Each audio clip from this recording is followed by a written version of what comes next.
They slid a cardboard box across the desk and replaced him with a machine.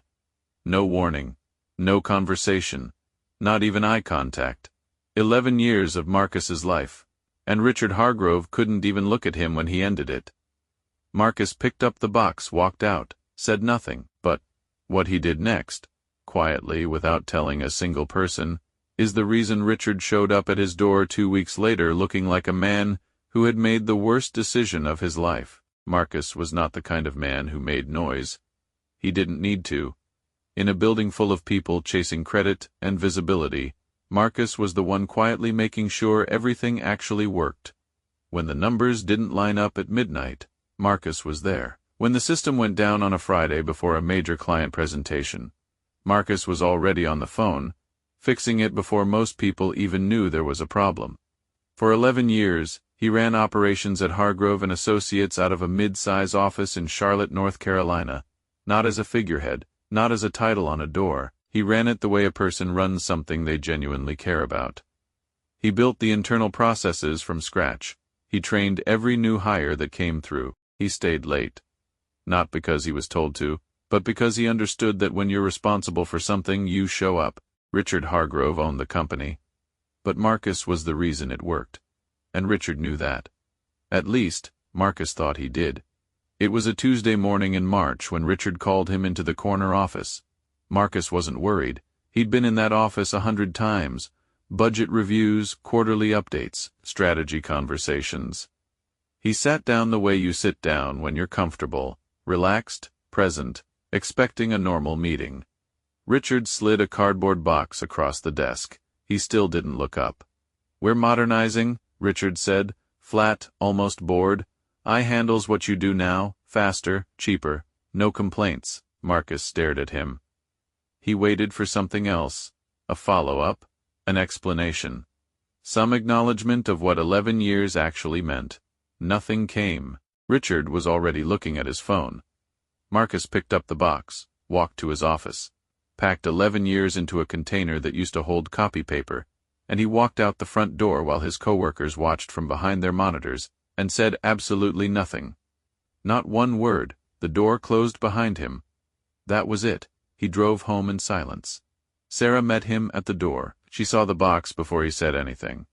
Her face didn't panic, but her eyes went quiet in the way that only happens when someone who loves you is trying to stay strong for you. His kids were home from school when he sat down at the kitchen table that evening. They were old enough to understand that something was wrong, young enough that they didn't know how to ask. They just watched him, with wide, careful eyes. The way children watch a parent when the ground feels unstable. The house felt smaller than it ever had. That night, after Sarah was asleep and the kids were in their rooms, Marcus sat alone in the living room. No lights on, no TV. Just the dark and the quiet, and 11 years of his life sitting in a cardboard box by the front door.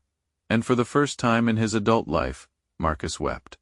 Quietly, the way he did everything, so nobody would hear. By the time the sun came up, his face was dry. He made coffee. He sat across from Sarah at the kitchen table, and when she looked at him, still searching, still worried, he said it calmly. "God helps those who help themselves. I am a working man, Sarah. I will not let this break us." She didn't respond right away.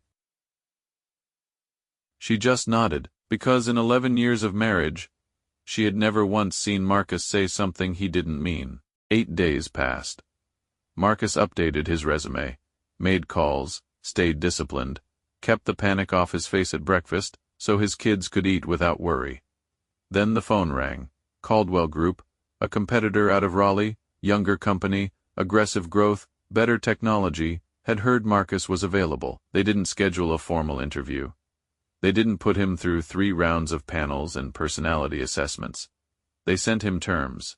Senior Operations Director, 30% above what Hargrove was paying him. Right here. If this story is hitting different, share it with someone who needs to hear it. And if you haven't subscribed yet, do it now. These stories don't go viral by accident. They go viral because they're true. Marcus signed on a Wednesday afternoon. Building at Caldwell Group. The team could feel it. His new manager could feel it. The kind of competence Marcus carried didn't take time to show itself. It just showed up. the way Marcus always did, exactly 1 week into his new position.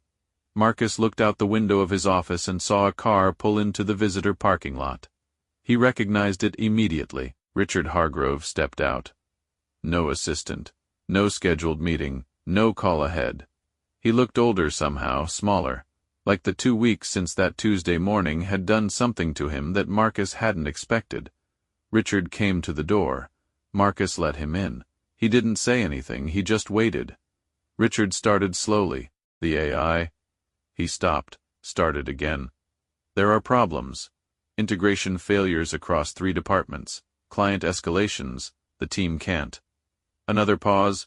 Marcus, you built those systems. You understand how everything connects. I need you to come back, consulting basis. Whatever number you want, you name it. Marcus stood there. He thought about a cardboard box pushed across a desk. He thought about his kids watching him from across a kitchen table with frightened eyes. He thought about sitting alone in the dark, and the sound he made sure nobody heard. He thought about Sarah's hand on his. He stood up slowly, walked to the door, and held it open. I appreciate you coming, Richard. That was all. Richard waited a moment, still expecting something more words. A counter. A negotiation.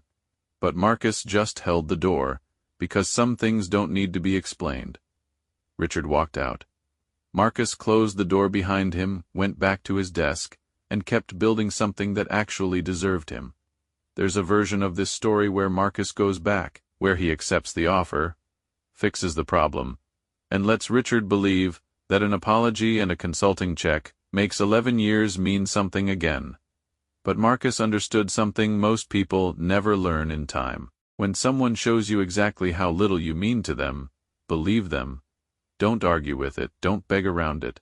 Just build something they'll wish they were still part of. That's what he did, quietly.